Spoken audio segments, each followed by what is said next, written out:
Narito na naman tayo para sa isang napaka-sweet at nakakakilig na love story nila Kalingap Edu at Ate Viancy. Tulad mo ay aking makilala.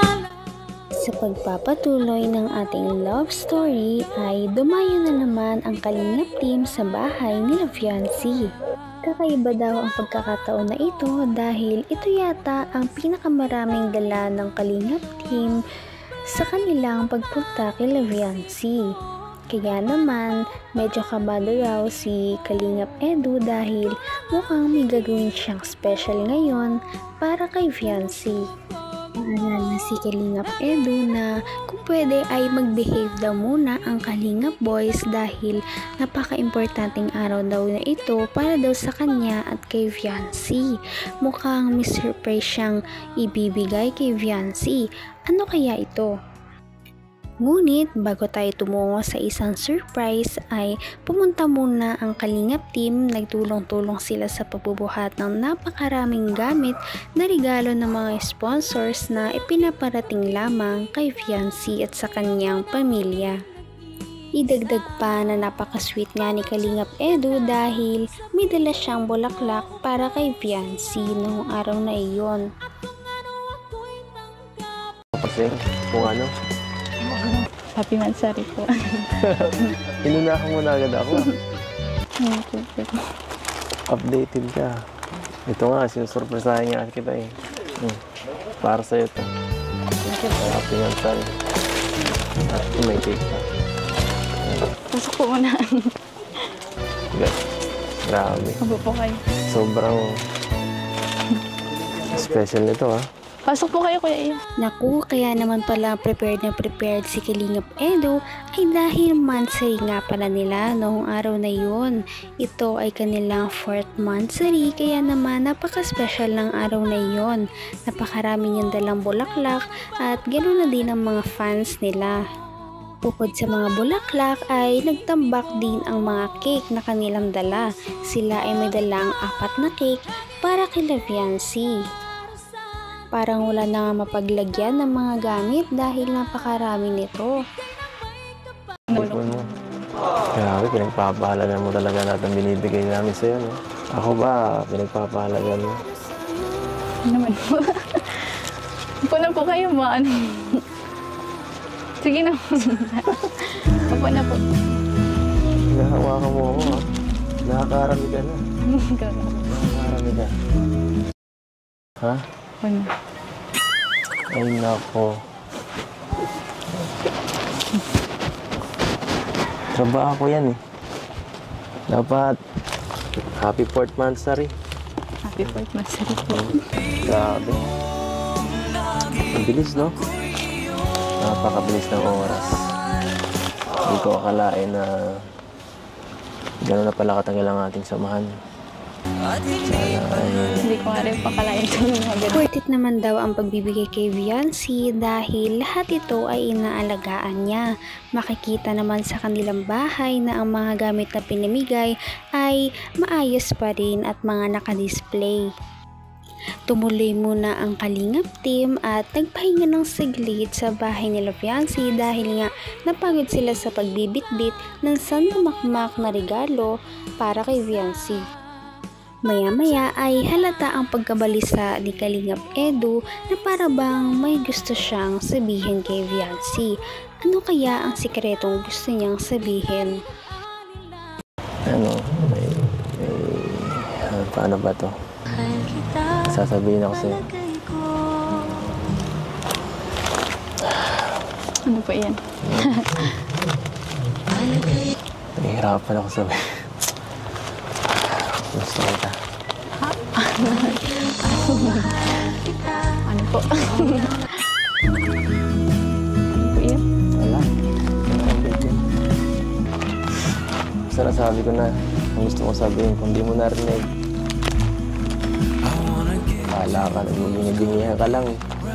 So ano ito? Ano po yun? Pahirapan mo ako eh. Hindi ko po na rin. Hindi ko nga. Ang report ko, andito lang. Ano? Ano nga po ulit yun? Kaya naman pala kabadong-kabado si Kalingap Edu dahil umamin na siya kay Viancy na may gusto nga siya dito. Ngunit hindi yun narinig ni Viancy kaya naman sayang. Pagkatapos nun ay napag-usapan nila ang pag-muse ni Viancy sa kanilang barangay. Talaga namang nagsiselo si Kalingap Edu dahil kung po pwede raw ay gusto niyang siya lamang ang nakakakita kay Viancy dahil nga sa napakaganda nito. Ngunit dahil wala naman daw siyang karapatan ay okay lang daw yun. Suportado niya daw si Viancy. Wala po kayong tiwala sa akin. May tiwala ako niya. Sa kanila wala. Okay? Ay, Ano po, ayaw niyo po ba ako sumali doon? hindi okay sa akin. Sumali ka lang doon. Walang problema yun sa akin. Ba't ang dami niyo po sinasabi kanina? Parang minamarningan lang kita dun sa mga possible na pwede mangyari. Diba? Pagka sa mga ganyang mga muse, minsan may mga medyo nakakaano lang. Ako, ayoko marami nakatingin sa'yo, no? Maliban sa akin. Matapos kang comfortin ni Viancy, si Kalingap Edu ay gumala muna sila sa kanilang bahay. Makikita natin ng mga pinamigay ng mga fans, ang mga ref, ang water dispenser, yung mga pangnegosyo nila at yung mga washing machine. Talagang iniingatan nito ni Viancy dahil lubos ang kanyang pagpapasalamat. Maya-maya ay may topic na naman silang napag-usapan. Sapat. Ano nga po pala yung sinabi niyo kanina? Sabihin niyo na po matagal pa po ang birthday ko. Matagal pa. Panoorin mo na lang ulit. Basta. Hayaan mo na yun. Tara na lang. Sayang sa oras. Buksan ta na lang lahat nito. Hindi nga makamove on si Viancy sa hindi niya narinig na sinabi ni Kalingap Edu. Ganun pa man ay sabi ni Kalingap Edu, panoorin niya na lamang daw ang video para malaman niya kung ano ang sinabi ni Kalingap Edu. Pagkatapos nito ay nagbukas sila ng napakaraming regalo galing sa mga fans at supporters. At nag-stand out nga ang isang gift na ito dahil ito ay isang kwintas na sinuot ni Kalingap Edu kay Viancy. Kaya naman kinilig ang mga manonood. Yan ako sila. Wala kang kiliti dito. Yung buhok mo. Tatawa po ako sa inyo. Sikla yung buhok mo. Yung buhok mo na nakasa. Oh, hindi kita niyayakap pa. Ano lang. Ang hirap kasi. Ayan. Wow! Grabe.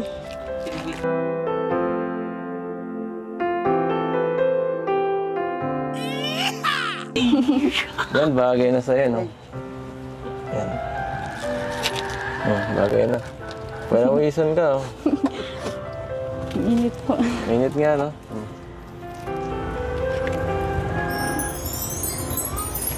Take. Laki. Ayan po, palakpakan natin. Ayan yung stand. Sobrang laki. Napaka-sweet talaga nila, no? Talaga namang napakarami din ang nagbigay sa kanila ng regalo. Meron pang nagbigay ng isang flat screen TV na napakalaki. Pagkatapos nga noon ay nagpahinga muna sila at kumain muna ang Kalingap team sa bahay nila Viancy dahil sa pagod. At dahil na din sa stress at pagod na naramdaman nila ay lumabas muna si Kalingap Edu at si Viancy para naman makapagpahangin at silang dalawa lamang ang nandun. Sa atin. Yan yung sa atin. Sa atin po. Sa atin? Sige, sabi mo. I had a feeling that you hold in my heart. And then Malin, heart.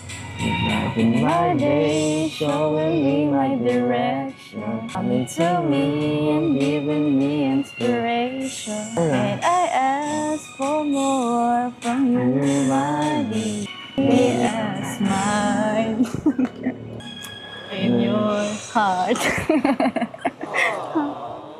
Kasama po yun doon? Kasama yun doon? Wala, joke lang po yan. Gawa. Ano extra ka ah. Nag-request na naman daw ang mga viewers na kumanta si Fiancy dahil miss na nila ang ganda ng boses na ito. At lalo namang pinasweet ni Kalingap Edu ang moment dahil sinabayan niya si Fiancy sa pagkanta na para bang hinaharana niya ito. Palagi niya na lang kinakantahan si Fiancy para naman ma-feel niya na special to para sa kanya. Napaka-sweet talaga nila at napakabait ng tambalang ito kaya maraming sumusuporta. Kaya naman, sana ipatuloy natin silang suportahan at mahalin si Fiancy, si Kalingap Edu at ang Kalingap team. Yun lamang at maraming salamat sa panonood. Abangan natin kung magkakatuluyan ba talaga si Kalingap Edu at Fiancy. Hanggang sa muli! Bye!